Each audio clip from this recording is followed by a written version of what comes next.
ჩვენ დავბრუნდით პირდაპირ ეთერში და როგორც გითხარით, გადაცემის მეორე ნაწილში უნდა ვისაუბროთ ერთ-ერთ მარშზე, რომელიც დღეს სტარტდება 4 საათზე ფერმერთა მარში.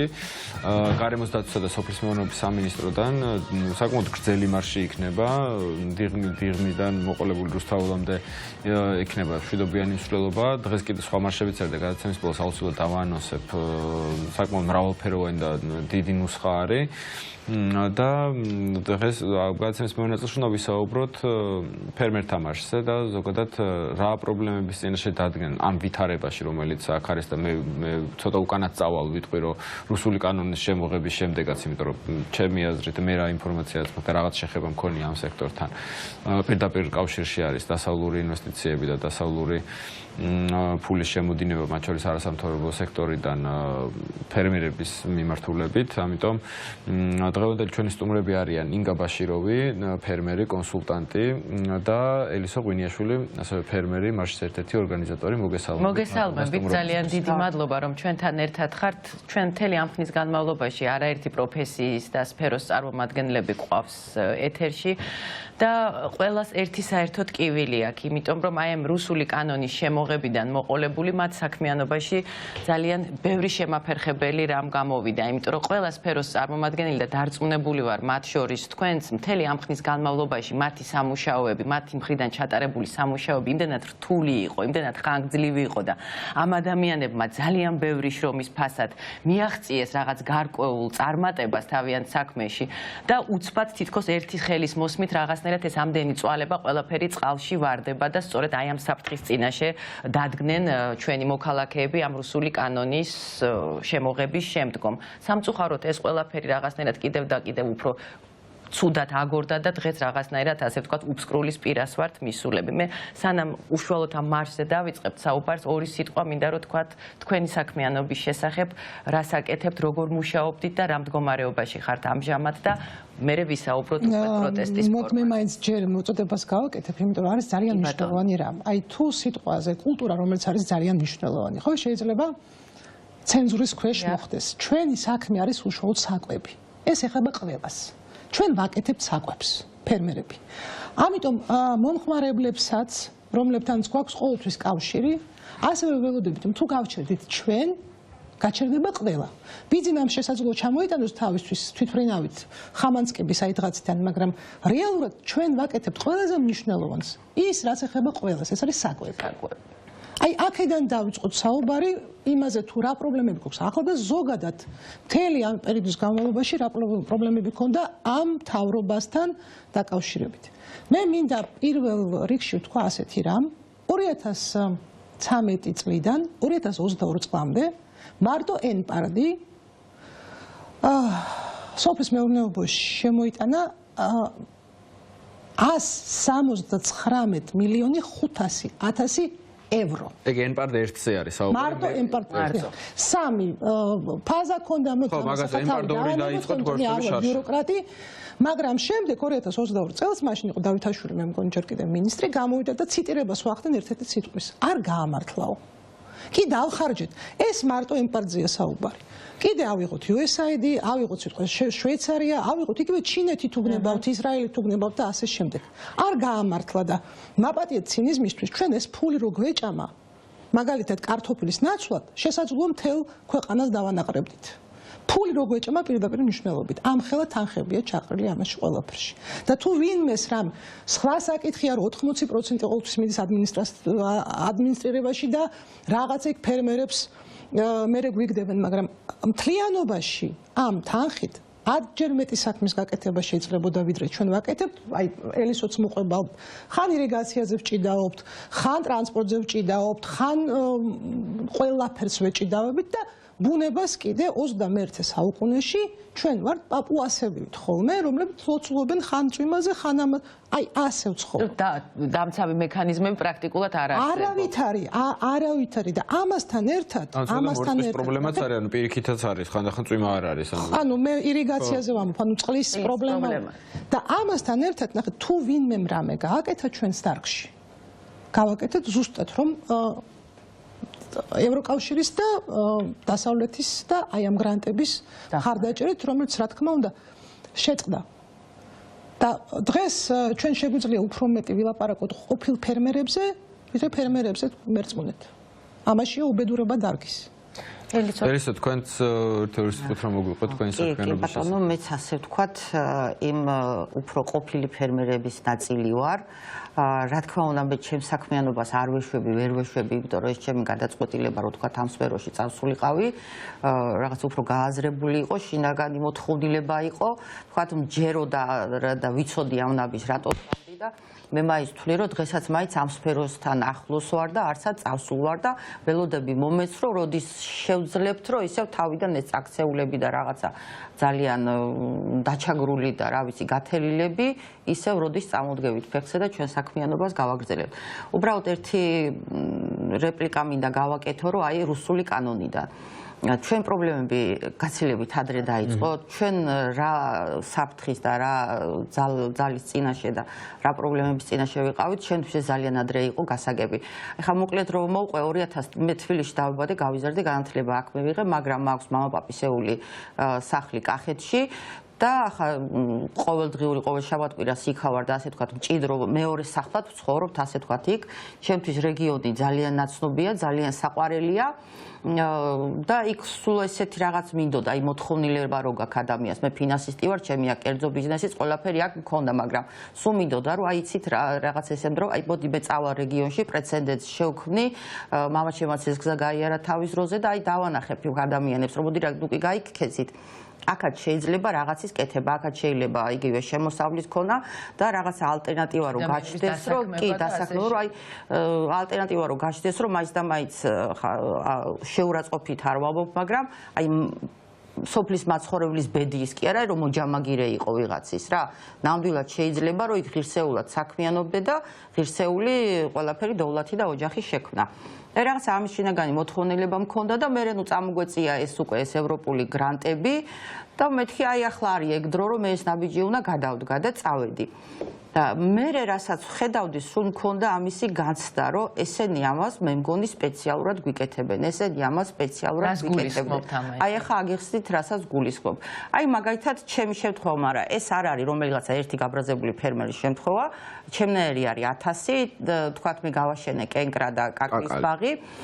ჩემ შემთხვევაში მე რახან კენკრა ძალიან ახალი დარგი იყო და აი კულტურული ბაღები მაყულის და ჟოლოსი ფაქტობრივად არ არსებობდა. გავაკეთეთ კენკრის წარმოებელთა ასოციაცია, ამ ასოციაციის ერთ-ერთი დამფუძნებელიც ვიყავი და ანუ ამით რისი ხაზგასმა მინდა, იცით რომ მე ურთიერთობა მქონდა ძალიან ბევრ ფერმერთან. ნუ რა თქმა უნდა ეს რო გავაშენეთ, ესეც ევროპის დახმარება და მათი ფონდები იყო.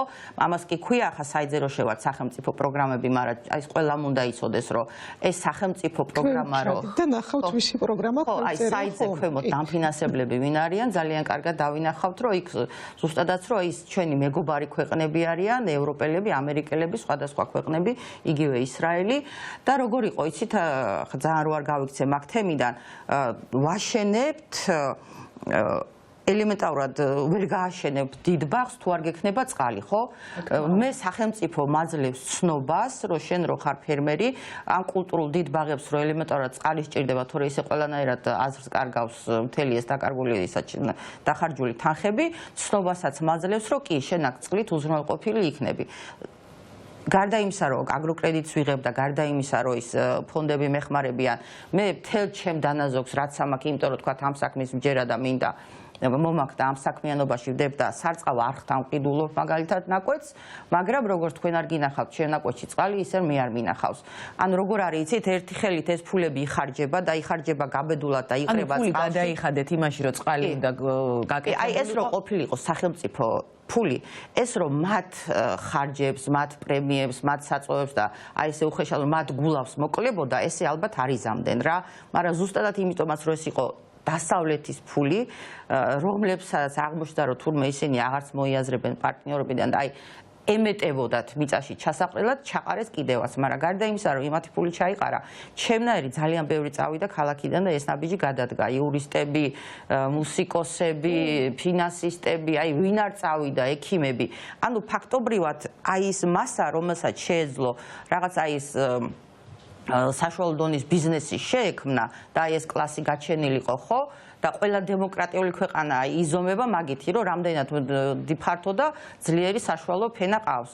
აი ფაქტობრივად ესეც მეორე ხელით ეს სივრცე მოასუფთავეს და ჩვენი რაც ქონდა ისიც ჩაიყარა წყალში.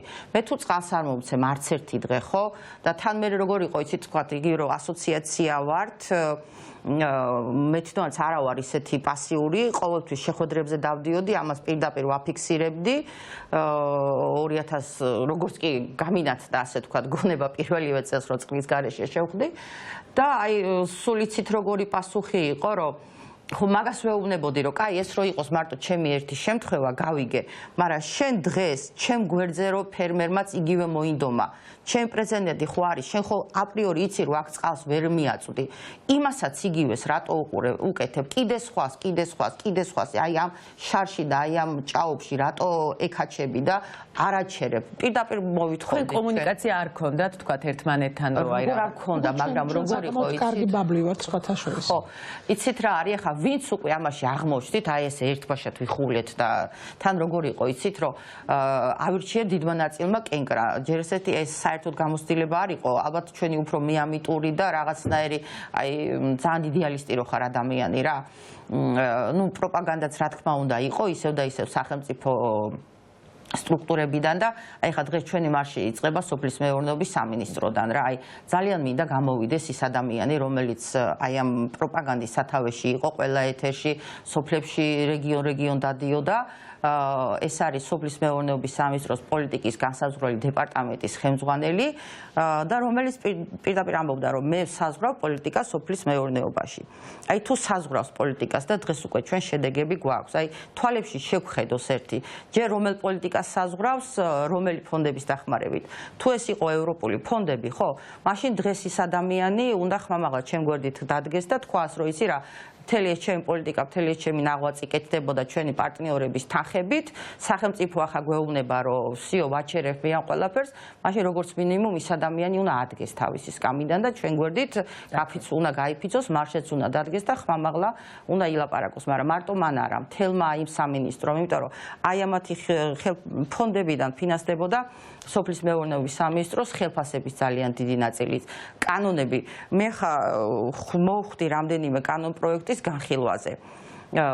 წინასწარი კვლევა ყველა ამ კანონ პროექტის ისევ ამ ევროპული პარტნიორების დახმარებით კეთდებოდა, ანუ შესწავლა საკითხი, კვლევები, პრობლემის მოტანა, დისკუსიები, აი დისკუსიებს მაგალითად რომ ვიკრიბებოდით რომელიღაცა სივრცეში, თქვათ რომელიღაცა საკონფერენციო სივრცეში და აი ალაფუშეთზე რომ რაღაცა ბუტერბროტი მოდიოდა, ესეც ევროპელების დაფინანსებული. რაიმე კომუნიკაცია ქონდათ მანამდე აი ამ მთავრობასთან, თქვათ საუბარი, რომ შეხვედრები, რომ აი ეს პრობლემები გაგეჟღერებინათ, იქიდან რა პასუხს იღებდით ამ ყველაფერზე. აი ამის თაობაზე. ხო, აი ეს საინტერესო არის. აი ბოლო შეხვედრაზე გეტყვით, მე უფრო ბიო და ეკომეურნეობის განხილვით ვარ, ამ კუთხით ვმუშაობ, ბოლო შეხვედრას გეტყვით, ყველა მიხვდებით მარტივად, ბიომეურნეობის ზოგადად არ მიყვარს ასეთი ადგილები, ნაკლებად დავდივარ, იმედი კაიხანი არ მაქვს, მაგრამ გამოვიდა ადამიანი, რომელმაც გითხრა, აი რითი დაგეხმაროთო.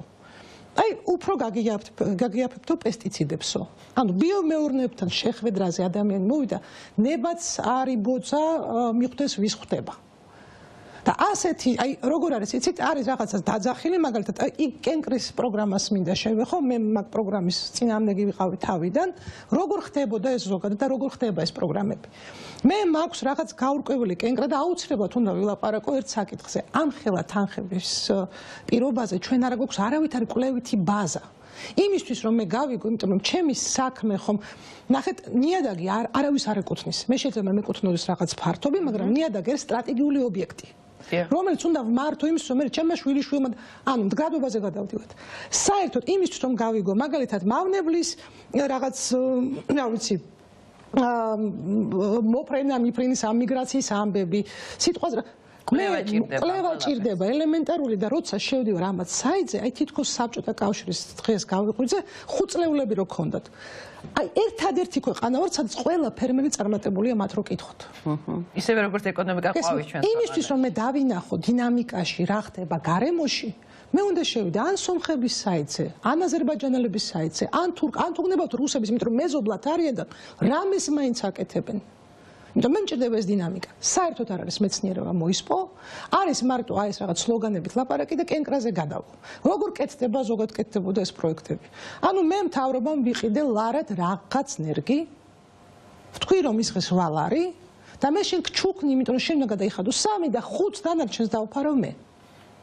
ან სიტყვაზე ტრაქტორები, მაგრამ კოპლიანი ტრაქტორი უნდა იყოს. აუცილებლად რომელსაც ჩემი ბიძაშვილი ყიდის, ახლა ძალიან ვურტყევთ ამას. ტენდერები, რომელიც მიკერძება. კი ბატონო, ეს არის ასეთი სისტემა და ძალიან სხვათა შორის აი დარწმუნებული ვარ, როცა ეთერში გავა, აუცილებლად 1, 2, 3 კაცი დაწერს, რომ აი ხშირად არის რომ აი რუსულს რო ჭამ, არ ჭამ რუსულს.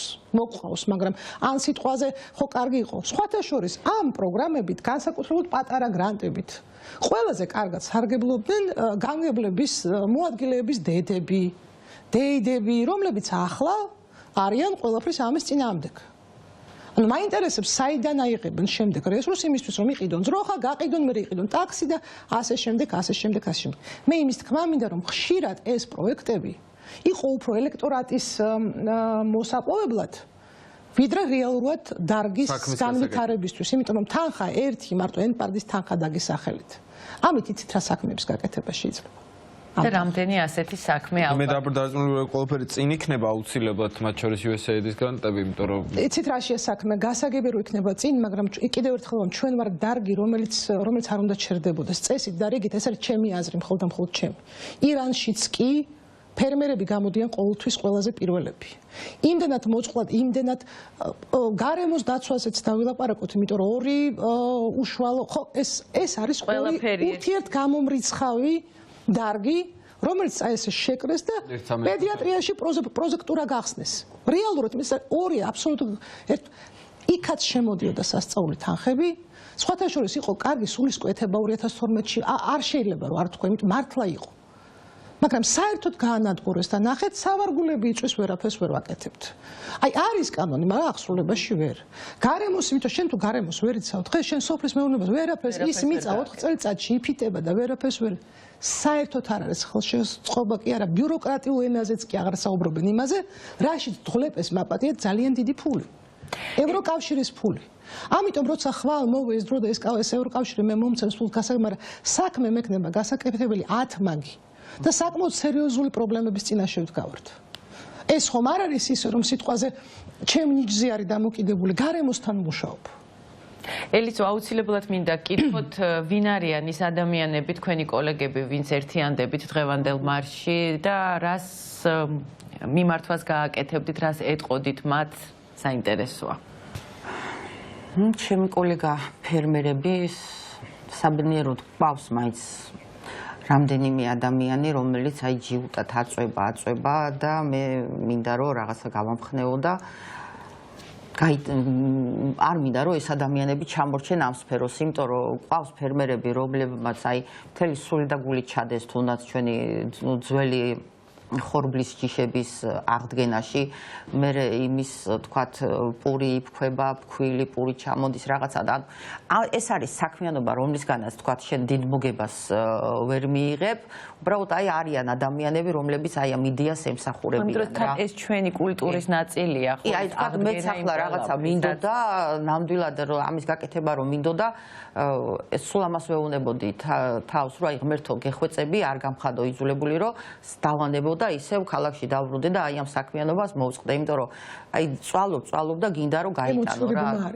კი, ძალიან სერიოზული და საბედნიეროდ ყავს რამდენიმე ვინც შევხვდა, არიან აგრარული სტუდენტები, აგრონომები, ახალგაზრდა გოგობიჭები, რომლებმაც სპეციალური განათლება მიიღეს ამ საქმიანობაში ჩაებენ და უნდათ რომ ასე გაგრძელდეს და ისევ ცოტა უკან გადავალ რა. საქართველოს მოსახლეობის 80% მაინც არის რეგიონში მაცხოვრებელი, ხო? გვინდა არ გვინდა მოგწონს თუ არ მოგწონს, ჩვენ გვაქვს ეს რეალობა. ამ დროში დასავლელი პარტნიორები ყველანაირად გეხმარებიან, რომ ადგილზე განვითარდე. განათლებას გიფინანსებენ, ტექნიკას გიფინანსებენ, გაშენება, ირიგაციას გიფინანსებენ, ხო?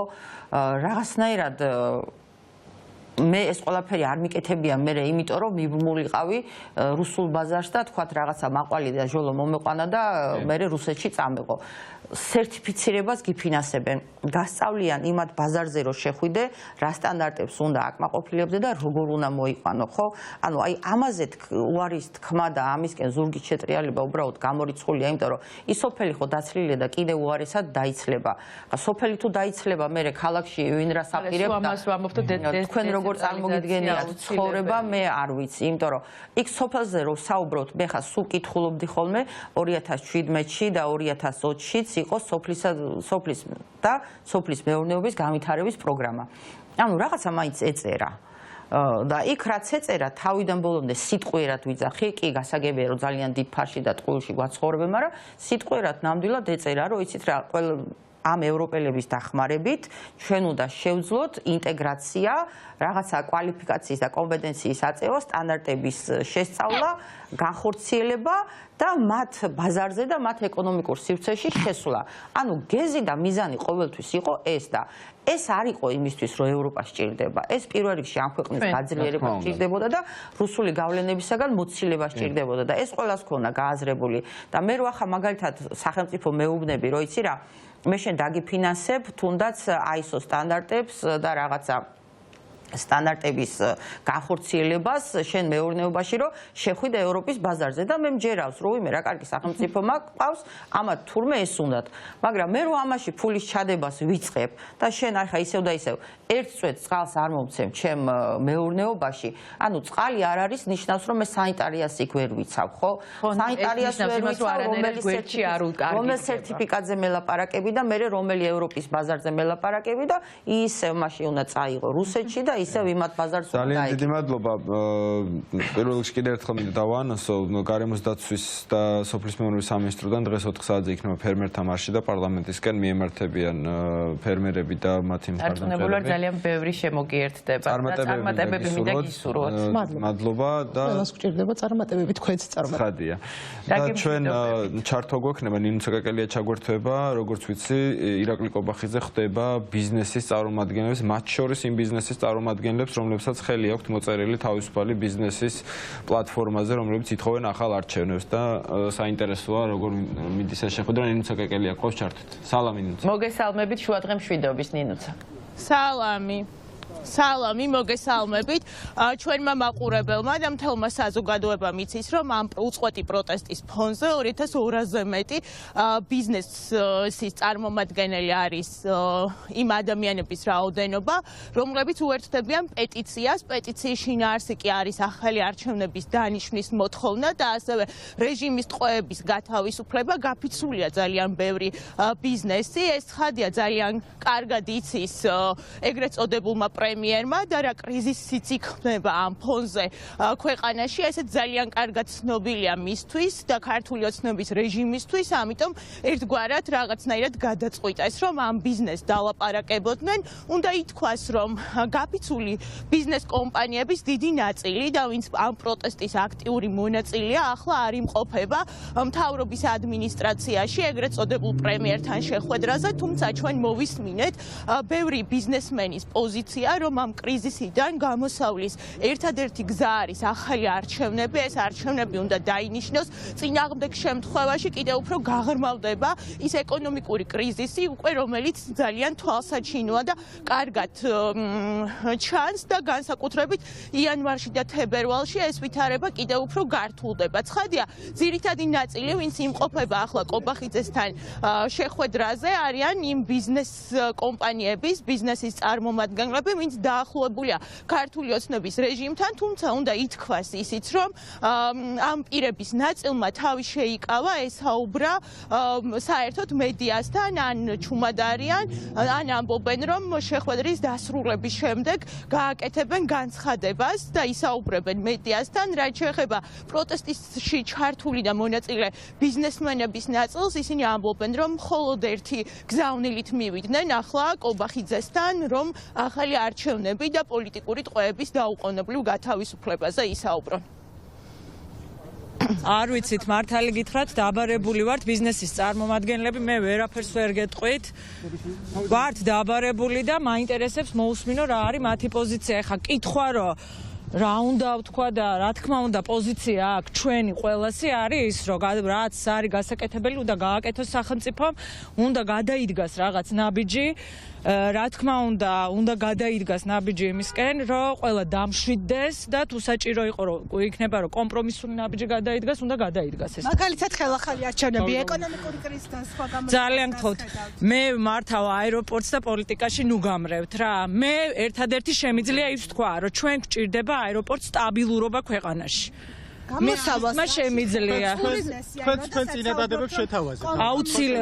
აუცილებლად გამოვიყენებთ ამ პლატფორმას იმისთვის, რომ ჩვენი აზრი ბიზნესმა დავაფიქსიროთ. ხომ იცით, რომ დავაფიქსირებთ. ეხა ბიზნესზე პირდაპირ აისახება ეს ყველაფერი და მომეცით საშუალება, რომ შევიდე და არ ვიცით, იცი რა, ჩემს გარდა არის 80 კაცი, 100 კაცი, როგორც ვიცი, ძალიან ფართო მასშტაბი. თუ მომეცა აზრის გამოხატვის საშუალება, აუცილებლად დავაფიქსირებ ჩემ აზრს.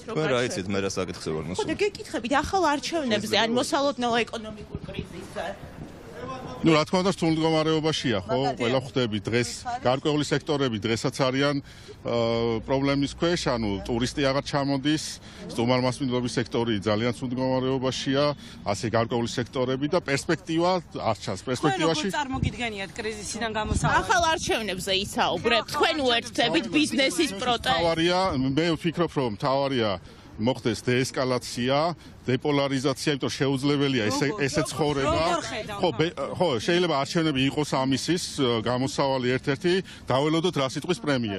დღეს გავივლით ყველაფერს. ეხლა გავივლით. პოზიცია როგორია ეხლა, რასაც აჯობთ. ეს ნორმალურია ქვეყანაში რა ვითარებაში. არ არის ნორმალური.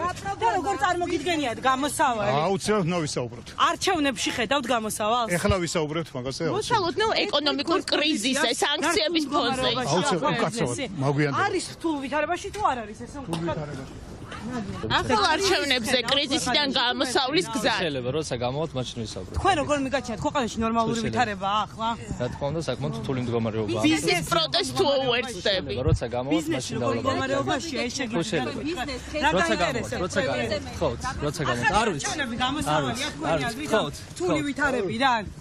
ამ რთული ვითარებიდან. ქვეყანაში მძიმე კრიზისია, რომ გითხრათ. თქვენი პოზიცია როგორი არის? ახალი არჩევნების გარდა. ზოგადად სიტუაცია ბიზნესის რა თქმა უნდა კარად არ მოქმედებს. და როგორ წარმოგიდგენიათ ამ კრიზისიდან გამოსავალი? ხელახალ არჩევნებში ხედავთ გამოსავალს? რაში ხედავთ? მოსალოდნელ ეკონომიკურ კრიზისზე ისაუბრებთ, რაც აუცილებლად მოყვება სანქციებს. აი რა გიჭირთ ყველაზე მეტად? სტაბილურობა გვინდა. სტაბილურობა გინდა და ახალი არჩევნები არის ამის გარანტორი თქვენი შეფასებით? გაზე უნდა ისაუბროთ, ახალ არჩევნებზე თუ აპირებთ საუბარს. ნახავთ რა ვიცი. კრიზისი არის ახლა ბიზნესისთვის? ძალიან ჩამოვალ და ბიზნესი თუ არ არის? ჩამოვალ და მე გადაგიხდა. ახალ არჩევნებზე როგორც კრიზისიდან გამოსავლის გზაზე ისაუბრებთ. მოთხოვნას ბიზნეს ახლა უჭერს თუ სასათბურე პირობებში ხართ? ჩამოვალ და აქცენტს ესკალაცია საჭირო დღეს ქვეყანაში. როგორ ხედავთ ამ გზას? ეგეც დაფიქსირებული გვაქვს ადრინდელი არჩევნები და პატიმრების გამოშვებით. ეს ბიზნესის პრობლემაა, დღეს პატიმრების გამოშვება და ადრინდელი არჩევნები? არა, ქვეყნის. და ბიზნესმა პრობლემა აქვს დღეს ამ პროცესებიდან გამოშვება. ბიზნესიც რა თქმა უნდა სტაბილური მდგომარეობაა მნიშვნელოვანი, ხო ბიზნესისთვის. დღეს არ არის სტაბილური მდგომარეობა. ადრინდელ არჩევნებს გაყალბებთ. გავაკეთებ ახალ არჩევნებზე ისაუბრებთ, მოსალოდნელ კრიზისზე ისაუბრებთ. სანქციები. რატომ ითხოვთ ხო უნდა გითხრათ? ესკალაცია. არჩევნებს რის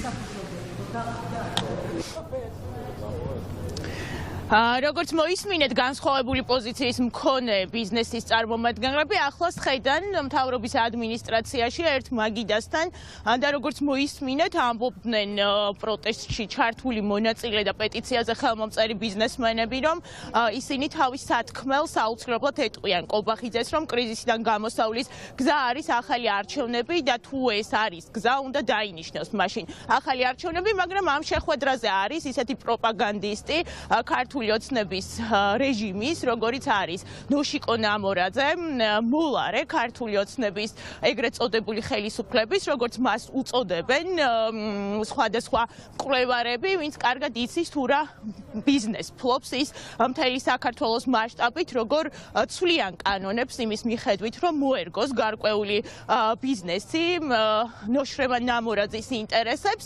მას დღეს აქ ჰქონდა ზუსტად ის პროპაგანდა მედიის წარმომადგენლებთან, რომელსაც ამ ხნის მანძილზე ვისმენთ არალეგიტიმური ხელისუფლებისგან, რომ მხოლოდ მშვიდობაა გამოსავალი და ეს მშვიდობა უნდა შევინარჩუნოთ, რომ ქვეყანაში პრობლემა არ არის, ასევე ის პირდაპირ ამართლებდა იმ ძალადობას, რომელიც ნახეთ ამ დღეების მანძილზე თბილისის ქუჩებში და დაკავებებსაც რუსული მეთოდებით.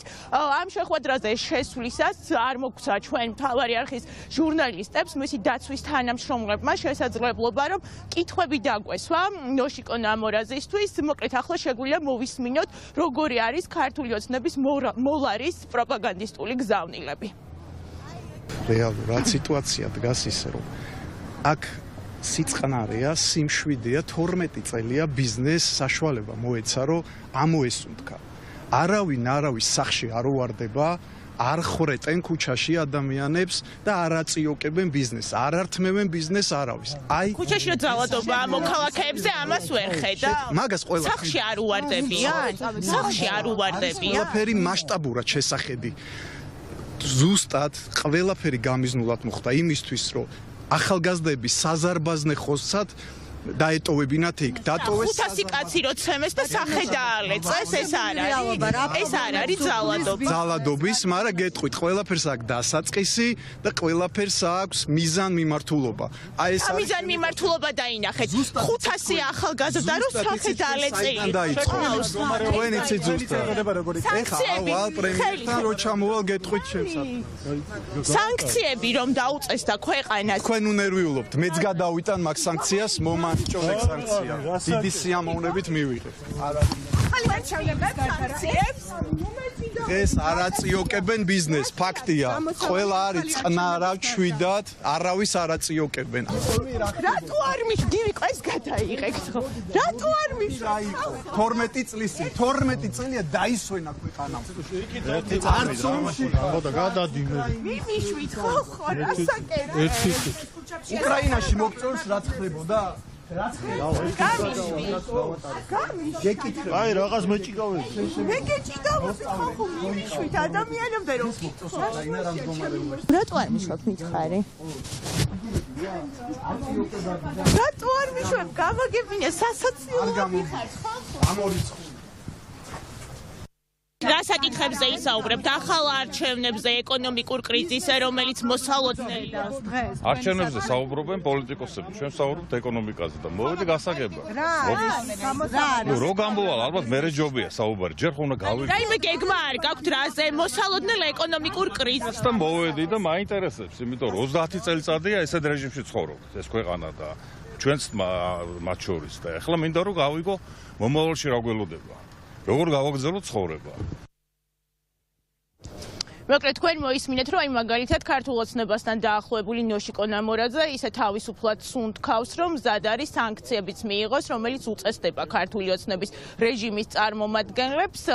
ახლა შეხვედრა ისევ მიმდინარეობს, დაახლოებით საათნახევარია, რაც დაიწყო. შეხვედრის დასრულების შემდეგ გავიგებთ ალბათ, მოახერხეს თუ არა იმ ადამიანებმა არალეგიტიმური ხელისუფლების წარმომადგენლებთან ეთქვათ თავიანთი მოსაზრება, რომ იმ პროტესტის ფონზე, რაც ქვეყანაშია შექმნილი, რომ გაყალბებული არჩევნების ფონზე არსებული კრიზისიდან გამოსავლის ერთადერთი გზა არის ახალი არჩევნების დანიშვნა. ძალიან დიდი მადლობა. ეს მისაკეკელია იყო თავრობის ადმინისტრაციიდან, სადაც ირაკლი ყობახიძე ხდება ბიზნესის წარმომადგენლებს, მათ შორის იმ ბიზნესის წარმომადგენლებს, რომლებსაც ხელი აქვთ მოწერილი პეტიციაზე, რომელსაც ახალ არჩევნებს ითხოვენ. ჩვენ ხანმოკლე რეკლამაზე გავალთ და რეკლამის შემდეგ უნდა ვისაუბროთ კიდე ერთ მარშზე, ემიგრანტის შვილების მარშზე, რომელიც დღეს ჩატარდება, ამიტომ დაგვალოთ.